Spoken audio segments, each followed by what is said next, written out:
দর্শক, প্রধান উপদেষ্টা যে জরুরি বৈঠক করেছেন, আপনাদের যেটি বলছিলাম, সরকারি বাসভবন যমুনায়, সেখানে রয়েছেন আমাদের সহকর্মী মইনুল হাসান। তিনি এই মুহূর্তে আমাদের সাথে সরাসরি যুক্ত হয়েছেন।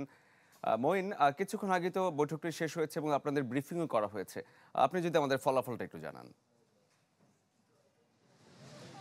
শরীফ, আপনি যেমনটি বলছিলেন কিছুক্ষণ আগে কিন্তু এই মিটিং শেষ হয় এবং মিটিং পরবর্তীতে বাণিজ্য উপদেষ্টা, এনবিআর চেয়ারম্যান বা প্রধান উপদেষ্টা প্রেস সচিব শফিকুল আলম, বিডার চেয়ারম্যান আশিক চৌধুরী এবং প্রধান উপদেষ্টার যে হাই রিপ্রেজেন্টেটিভ খলিলুর রহমান, এনারা কিন্তু ব্রিফ করেন। সাথে ছিলেন বাণিজ্য উপদেষ্টা বশিরউদ্দিন।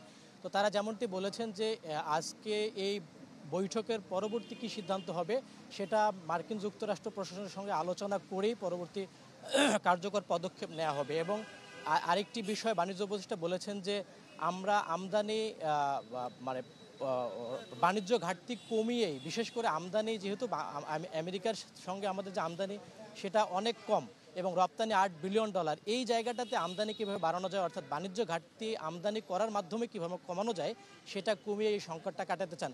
এবং তারা বলছেন যে যুক্তরাষ্ট্রের এই যে শুল্ক নীতি, এটাতে ভয় পাওয়ার কিছু নেই। যেমনটি বলেছিলেন প্রধান উপদেষ্টার যে হাই রিপ্রেজেন্টেটিভ রয়েছেন খলিলুর রহমান, উনি বলেছেন এটা প্রত্যাশিত, এটাতে ভয় পাবার কিছু নেই, আমরা এটাকে সম্ভাবনা হিসেবেই দেখছি এবং যুক্তরাষ্ট্রের সাথে পরবর্তী পদক্ষেপ আলোচনা করে নেব। আমরা প্রধান উপদেষ্টার প্রেস সচিব শফিকুল আলম, ওনার সঙ্গে একটু কথা বলতে চাই।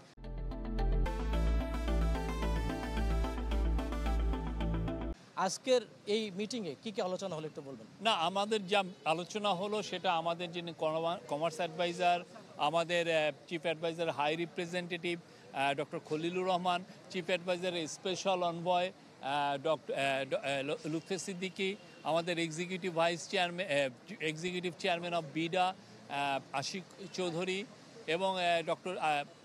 এবং আমাদের এনবিআর চেয়ারম্যান ছিলেন আব্দুর রহমান এবং ডক্টর জাহিদি সাত্তার, যিনি পলিসি রিসার্চ ইনস্টিটিউটের উনি চেয়ারম্যান এবং বাংলাদেশের সবচেয়ে বড় ট্রেড এক্সপার্ট, তারা এখানে ছিলেন। তারা তো আপনাদেরকে আলোকপাত করলেন কি কি বিষয়ে কথা হয়েছে। আমি এখানে এলাবোরেট করার আসলে আমার এখনও কিছু নাই। বাট সবচেয়ে বড় কথা, চিফ অ্যাডভাইজার এটা সিরিয়াসলি নিয়েছেন এবং আমরা ইউএসের সাথে কন্টিনিউয়াসলি আমরা তাদের সাথে যোগাযোগ করছি। আপনারা আমাদের তরফ থেকে এইটুকু জানতে পারবেন যে আমরা যেই মেজারই নেই তাতে বাংলাদেশের ট্রেড বাড়বে, কমবে না ইউএসের সাথে। এবং এমন একটা জিনিস নেওয়া হবে যেটা দুই দেশের জন্যই উইন উইন, আমাদের জন্য উইন উইন, ওদের জন্য উইন উইন। আরেকটা হচ্ছে যে প্রাইভেট সেক্টরের যেই সমস্ত কনসার্নগুলো সেগুলোও আমরা অ্যাড্রেস করার চেষ্টা করছি। এটার জন্য আপনি দেখেছেন আজকে বিডাতে মানে বাংলাদেশ ইনভেস্টমেন্ট ডেভেলপমেন্ট অথরিটিতে সকাল 11টা থেকে বিকেল 4টা-5টা পর্যন্ত মিটিং করেছেন আমাদের যারা পতিতযশা বিজনেসম্যান, এক্সপোর্টার, তাদের সাথে কথা বলেছেন। আশিক চৌধুরী, জাহিদি সাত্তার ছিলেন, তারাই তাদের কথাগুলো নিয়ে এসে এই কথাগুলো নিয়ে আজকে এই মিটিংয়ে তাদের কথাগুলো উপস্থাপন করা হয়েছে।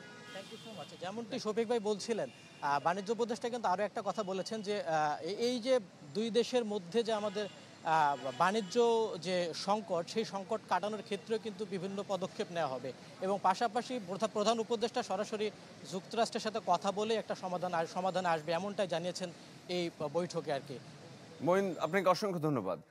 দর্শক, প্রধান উপদেষ্টার বাসভবন যমুনার সামনে থেকে সহকর্মী মইনুল হাসান আমাদের সাথে যুক্ত হয়েছিলেন।